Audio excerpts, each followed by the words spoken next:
اس کا chief عقبی screen سے یہ کھیل دیکھ رہا تھا۔ اس کے ہونٹوں پر فاتحانہ مسکراہٹ تھی۔ جن 2 آدمیوں کو اس نے جوتے کی نوک سے گرایا تھا ان میں سے لیڈر تو اب بھی تڑپ رہا تھا، دوسرا بے حس و حرکت تھا۔ شہزاد نے اسے کالر سے پکڑ کر اٹھا لیا، اس کی کن پٹیوں کو مخصوص انداز میں دبایا۔ ایک لمحے کے لیے اس شخص کو ہچکی سی آئی، پھر اس نے آنکھیں کھول دی۔ شہزاد نے ٹھوکریں مارتے وقت ٹھوکر کی شدت کا خیال رکھا تھا۔ یہ شخص تو بے ہوش ہو گیا تھا، جبکہ لیڈر ہوش اور بے ہوشی کے درمیان کہیں تکلیف کی وجہ سے تڑپ رہا تھا۔ شہزاد نے اسے بھی اٹھایا اور اس کی کن پٹیوں کو دبایا۔ لیڈر بھی کچھ دیر بعد ہوش میں آ گیا۔ شہزاد نے اسے دھکا دے کر ٹیکسی کی ڈکی کی طرف اچھال دیا۔ وہ وہیں ٹک کر کھڑا کانپتا رہا۔ اس کا ہیٹ گر گیا تھا اور سیڈان کی تیز روشنیوں میں اس کا چہرہ خوف کی زیادتی سے زرد نظر آ رہا تھا۔ شہزاد نے دوسرے کی طرف دیکھا، وہ یوں کھڑا تھا جیسے حواس کھو بیٹھا ہو۔ اس کی آنکھیں خلا میں گڑتی ہوئی لگ رہی تھی۔ اچانک شہزاد اچھلا اور پھر وہ جب نیچے آیا تو اس کی کوہنی پوری قوت سے اس حواس باختہ شخص کی کھوپڑی پر پڑی۔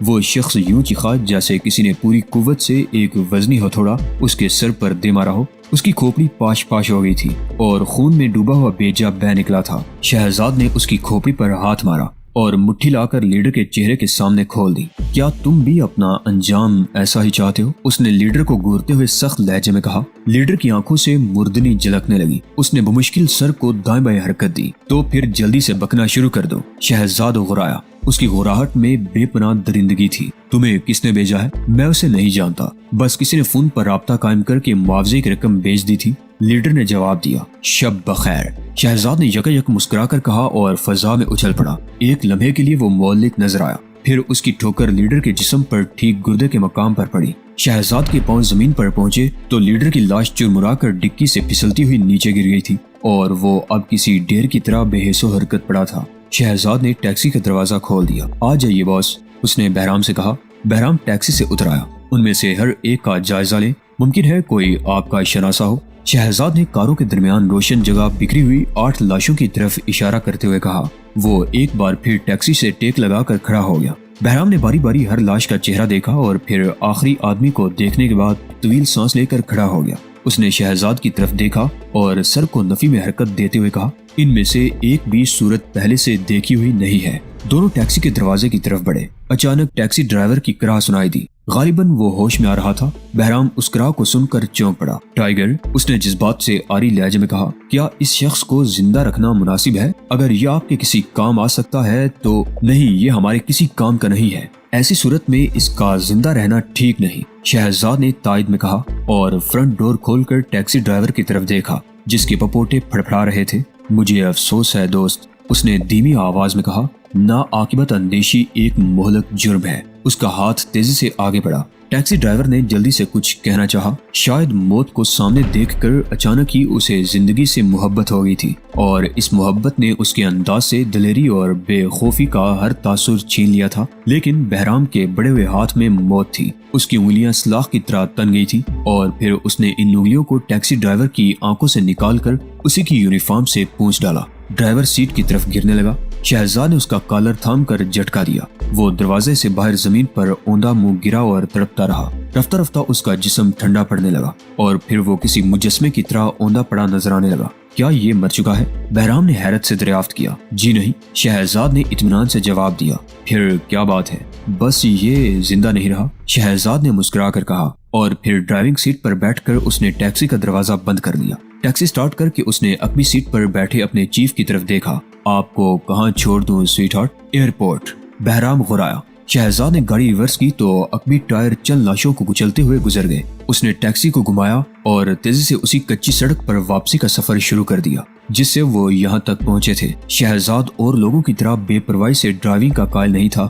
وہ اسے قابو میں رکھنے کی حد تک تیز رفتاری سے چلا رہا تھا۔ جب سے اوشا نے اسے تربیت دی تھی اس کے مقولے اکثر شہزاد کے ذہن میں گردش کرنے لگے تھے اور یہی وجہ تھی کہ وہ ذاتی طور پر رفتہ رفتہ کسی حد تک ان کا قائل بھی ہو گیا تھا۔ اس نے نتھرے پھیلا کر سکیڑ لیے۔ ٹیکسی میں عجیب سی بو تھی، موت اور خوف کی بو جسے شہزاد ہی سونگھ سکتا تھا۔ البتہ خوف کی بو کے بارے میں وہ یقین سے نہیں کہہ سکتا تھا کہ کس وجہ سے محسوس ہو رہی ہے، ٹیکسی ڈرائیور کی وجہ سے یا اس کا چیف قدرے خوف زدہ ہے۔ اس نے عقب نما میں بہرام کی طرف دیکھا۔ چیف کا چہرہ جذبات سے عاری تھا۔ ایئرپورٹ پہنچ کر اس نے ٹیکسی کو پارکنگ سے کچھ دور ہی روک لیا۔ بہرام نے عقب سے ہاتھ بڑھا کر اس کا کندھا تھپ تھپایا۔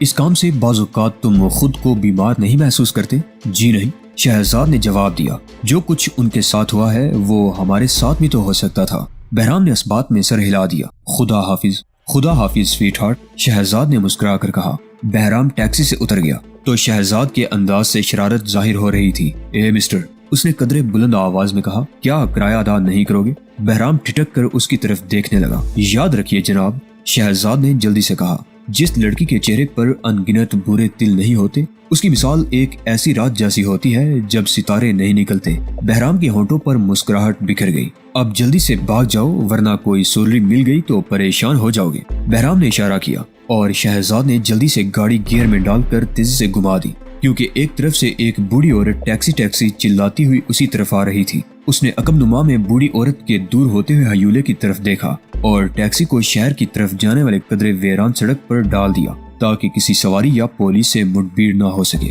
اس کا ذہن اوشان میں الجھا ہوا تھا۔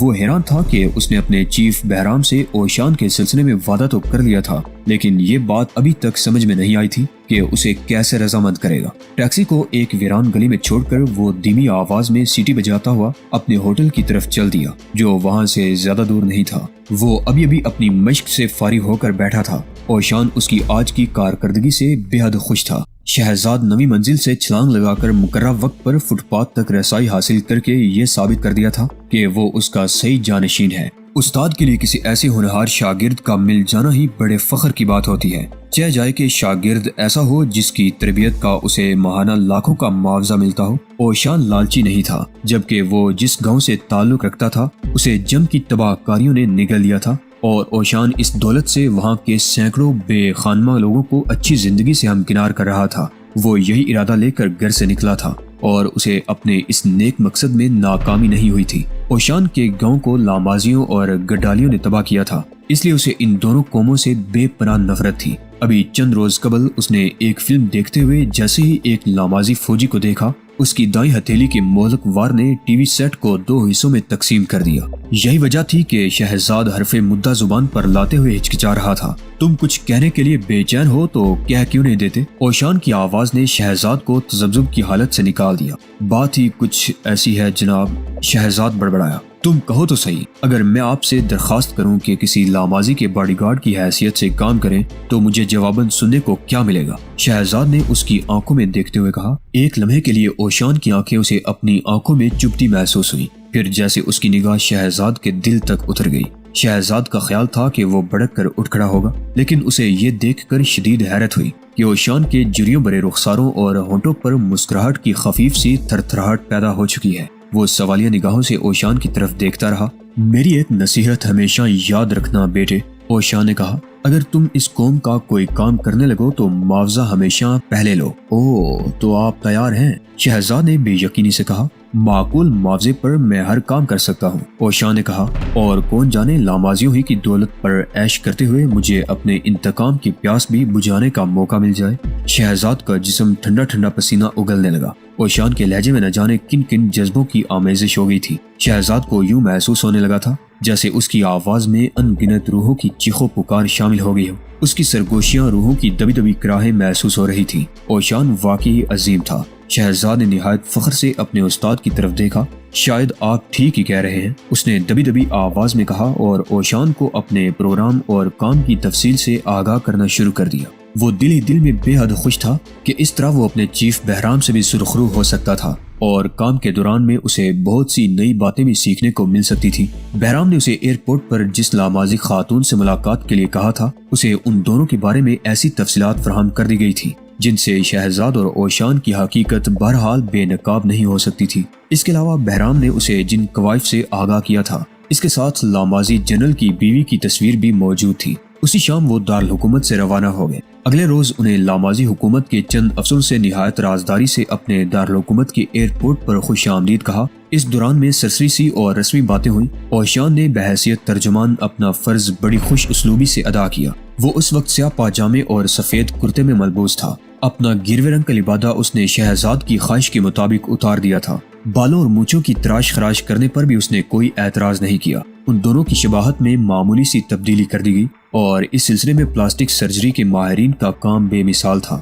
سیکیورٹی چیف نے شہزاد اور اوشان کو فوری طور پر لامازی دارالحکومت کے ایئرپورٹ کے ایک کمرے کے دروازے تک پہنچا دیا تھا، جہاں جنرل لامو کی بیوی بے چینی سے ان کا انتظار کر رہی تھی۔ شہزاد نے کمرے میں قدم رکھا تو ٹھٹک گیا۔ کمرے میں اس وقت ایک ہی لامازی شخصیت موجود تھی، اور اسے دیکھ کر شہزاد کے چونکنے کی وجہ یہ تھی کہ وہ ایک کم عمر لڑکی نظر آ رہی تھی، جبکہ وہ کسی خرانٹ قسم کی لامازی عورت کی توقع کر رہا تھا۔ بچوں جیسے چہرے والی اس عورت نے برے رنگ کا خوب کھلا اور بڑا کوٹ پہن رکھا تھا، جس سے اس کے نازک اور چھوٹے چھوٹے ہاتھ نکلے ہوئے تھے، اور بازو کوٹ کے کشادہ بازو میں چھپ کر رہ گئے تھے۔ وہ ان ہاتھوں میں سرخ چرمی جلد والی ایک کتاب دبائے بیٹھی پڑھ رہی تھی۔ اسے یقین نہیں آ رہا تھا کہ اسی عورت یا نابالغ لڑکی کے باڈی گارڈ کا فرض ادا کرنے کے لیے اسے جزیرہ فردوس سے بھیجا گیا ہے۔ اس نے اوشان کی طرف دیکھا۔ اوشان اس بچی کی طرف بڑی ہی مضحکہ خیز نگاہوں سے دیکھ رہا تھا۔ اس لڑکی نے خوب بڑے بڑے شیشوں کا چشمہ لگا رکھا تھا، جو اس کے انڈے کے چھلکے جیسے چہرے پر خوب جچ رہا تھا۔ اس کے بال سیاہ تھے،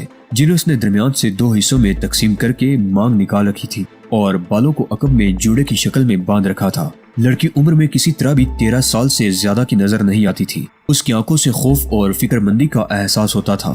وہ ایک کھلونا جہاز سے مزین میز کے سامنے بیٹھی تھی۔ اوشان نے لڑکی کی طرف دیکھتے ہوئے کہا، یہ رہی وہ خبیث لڑکی۔ اف، اس کو دیکھ کر پتہ چلتا ہے موت کتنی معصوم اور حسین ہوتی ہے۔ شہزاد نے اس بات میں سر ہلا دیا اور کوئی تبصرہ نہیں کیا۔ اوشان آگے بڑھا۔ اس نے لڑکی کے قریب جا کر لامازی زبان میں کچھ کہا۔ غالباً وہ اپنا تعارف کروا رہا تھا۔ لڑکی نے اس بات میں سر ہلا دیا اور جواباً بھی کچھ کہا۔ اس کی بات سن کر بوڑھے اوشان کی بویں لمحے بھر کو کمان ہو گئی۔ اس نے زیر لب کچھ کہا۔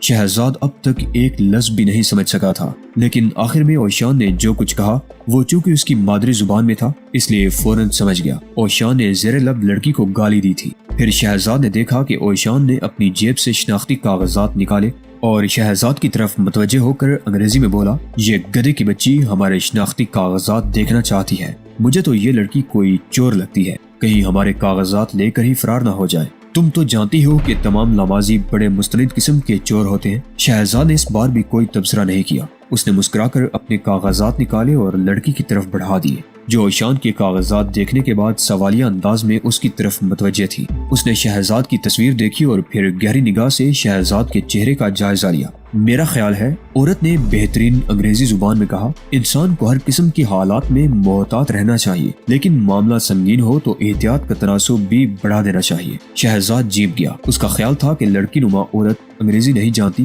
لیکن اس نے انہیں حیرت میں ڈال دیا تھا۔ گویا وہ اوشان کا اپنے بارے میں تبصرہ بھی سن چکی تھی اور اس تبصرے کو اس نے ہضم بھی کر لیا تھا۔ اوشان البتہ بے پرواہ نظر آنے کی کوشش کر رہا تھا۔ میں ذرا باتھ روم جانا چاہتی ہوں، اس نے اٹھتے ہوئے کہا۔ میں بیمار ہوں، لیکن میں اپنی بیماری پر قابو پا سکتی ہوں، بالکل اسی طرح جیسے میں نے اس بوڑھے کتے کی بات کو اپنے لیے بے اثر بنا دیا ہے۔ اوشان کی آنکھوں میں نفرت کی چنگاریاں نظر آنے لگیں۔ شہزاد کے جبڑے بھی بچھ گئے تھے۔ وہ اس لڑکی نما عورت کو سہارا دے کر باتھ روم کی طرف لے جا رہا تھا تو اس نے دھیمی آواز میں کہا، سنو، تم جو کوئی بھی ہو، میں تمہیں تنبیہ کر دینا چاہتا ہوں کہ آئندہ اس بوڑھے شخص کے بارے میں بے حد محتاط گفتگو کرنا۔ اس کی آواز میں نہ جانے کیا تھا کہ لڑکی کانپ گئی۔ ہمیں یہاں تمہاری مدد کے لیے بھیجا گیا ہے، اس لیے تم ہمارے ساتھ ایسا سلوک نہیں کر سکتی جیسے ہم یہاں بھیک مانگنے آئے۔ کیا تم یہاں سے زندہ واپس جا سکو گے؟ لڑکی غورائی۔ تم 13 سالہ منہ سے بڑی بات کر رہی ہو لامازی گڑیا۔ میری عمر 30 سال ہے ملون۔ وہ پاؤں پٹک کر بولی، کیا تم اپنی والدہ کی عمر بھی شامل کر رہی ہو؟ بکواس مت کرو۔ وہ جلا کر باتھ روم میں گھس گئی اور اس نے ایک دھماکے سے دروازہ بند کر دیا۔ شہزاد دروازے کے سامنے ہی ٹہلتا رہا۔ دور سے اوشان اس کی طرف دیکھ کر مسکرا رہا تھا۔ اس کی آنکھوں میں بڑی خوفناک چمک تھی۔ تم اس کتیا کے باڈی گارڈ ہو؟ اس نے دور ہی سے چیخ کر کہا۔ شہزاد نے حیرانی اور سوالیہ انداز سے اس کی طرف دیکھا۔ اندر جاؤ، باہر کیوں ٹہل رہے ہو؟ اوشان نے کہا۔ شہزاد نے منہ پھیر کر مسکرانا شروع کر دیا۔ وہ سوچ رہا تھا کہ اوشان کی آواز اس عورت نے بھی سن لی ہوگی یا نہیں۔ دروازہ کھلا اور وہ باہر آ گئی تو اس کے انداز سے ذرا بھی یہ ظاہر نہیں ہو رہا تھا یا تو اس نے اوشان کی بات سنی ہی نہیں تھی یا پھر پہلے کی طرح اسے بھی ہضم کر لیا تھا۔ جہاز کی روانگی میں ابھی کچھ دیر باقی ہے۔ اس نے ٹیشو پیپر کو رول سے اتار کر اپنے پرس میں ٹھونستے ہوئے کہا، یہ اتنا کاغذ تم نے کیوں بھر لیا ہے؟ معلوم نہیں تمہارے ہاں دستیاب ہو یا نہیں۔ شہزاد نے مسکرا کر منہ پھیر لیا۔ واقعی ان دو ملکوں کو ایک دوسرے سے قریب آنے کا موقع ملنا چاہیے تھا، جو ایک دوسرے کے متعلق اتنا بھی نہیں جانتے تھے۔ ویسے وہ اب بھی حیران تھا کہ کیا لامازی جنرل لامو واقعی گاس چڑھ گیا تھا کہ اس نے اس لڑکی سے شادی کر لی تھی۔ اس لڑکی کو اگر کسی شوکیس میں سجا دیا جاتا تو اس کی کوئی ہم عمر لڑکی اسے خریدنے کے لیے اپنے والدین سے ضد بھی کر سکتی تھی۔ وہ لڑکی کی بجائے گویا گڑیا ہی لگتی تھی۔ سنو، شہزاد نے موضوع بدلنے کے لیے کہا، تم نے کبھی کوئی ایسی لڑکی بھی دیکھی ہے جس کے چہرے پر انگنت برے برے دل ہوتے ہیں؟ جنرل لامو کی گڑیا نما بیوی نے پلکیں جھپکا کر شہزاد کی طرف دیکھا اور مثبت انداز میں گردن ہلا دی۔ ہاں، کئی دیکھی ہیں۔ ایسی لڑکیاں مجھے بہت اچھی لگتی ہیں اور جن کے چہروں پر ایسے تل نہ ہوں، ان کی مثال ایک ایسی رات جیسی ہے جس رات کو ستارے نہیں نکلتے۔ شہزاد نے مسکرا کر کہا اور وہ کھلکھلا کر ہنس پڑی۔ اوشیا نے انہیں یوں مسکراتے دیکھا تو مانی خیز انداز میں گردن ہلانے لگا۔ اس کے ہونٹ مسکرا رہے تھے، گویا وہ زیر لب اس صورتحال کے لیے کوئی شاندار تبصرہ کر رہا تھا، لیکن شہزاد اور جنرل لامو کی بیوی نہ سن سکے اور نہ ہی انہیں کچھ سمجھ میں آ سکا تھا۔ اسی لمحے ایک لامازی سیکورٹی گارڈ انہیں اطلاع دینے آ گیا کہ ان کی فلائٹ کا وقت ہو گیا ہے۔ مسز لامو نے اپنا بیگ اٹھایا اور دروازے کی طرف بڑھ گئی۔ شہزاد اور اوشان اس سے چند قدم کے فاصلے پر چل رہے تھے۔ دوستو، اسی کے ساتھ آج کی قسط کا اختتام ہوتا ہے۔ گزارش ہے کہ چینل کو سبسکرائب کرتے ہوئے ویڈیو کو لائک شیئر لازمی کیجیے۔ اللہ نگہبان۔